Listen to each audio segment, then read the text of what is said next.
Yes mga lods, ayan at maggagata naman tayo mga lods ng gulay. Ayan yung ating papaya. Medyo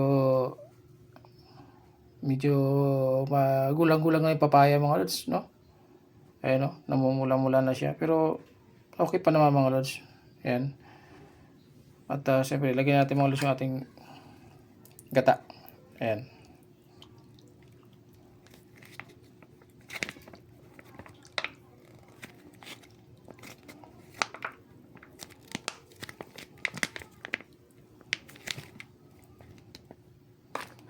Ayan yung ating bawang. Tapos yung ating sibuyas. Ayan mga lods. Ayan. Tapos pilagay natin mga lods yung ating paminta.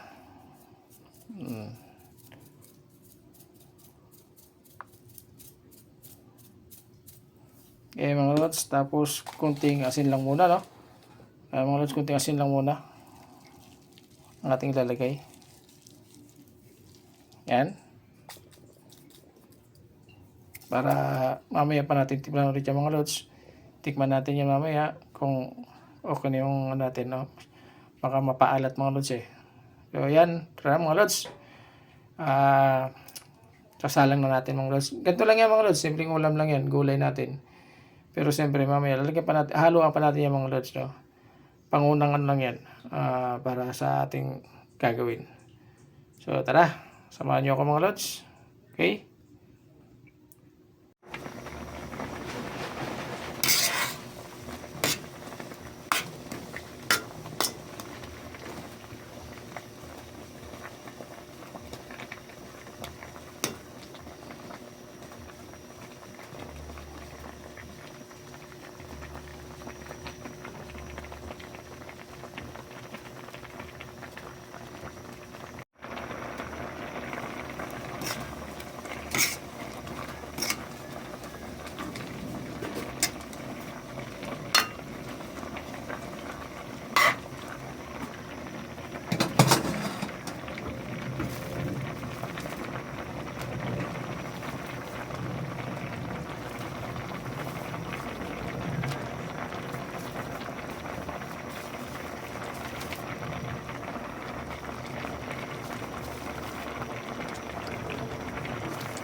Yan ang ating daing mga lods.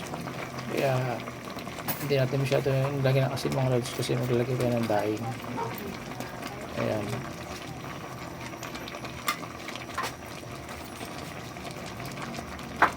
Ayan mga lods.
Ito naman yung ating gulay na saluyot mga lods. Dagdag natin sa ating gulay.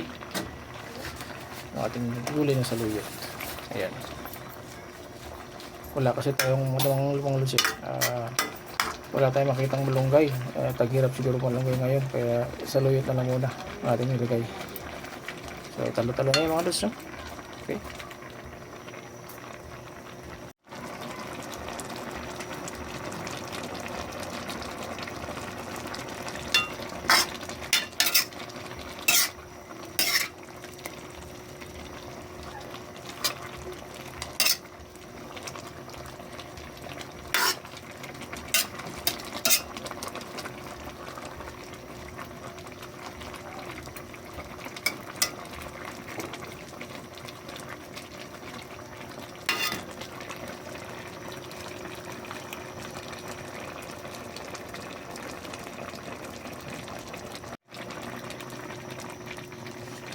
Ayan na mga lods.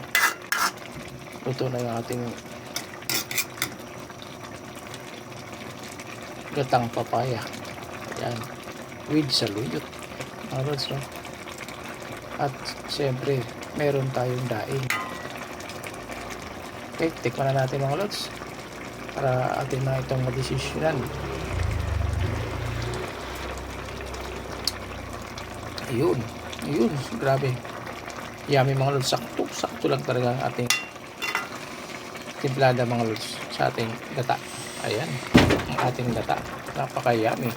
Simple ngunit napaka-yummy mga lods. So, ayan. Thank you very much mga lods. Thank you for watching. Bye-bye.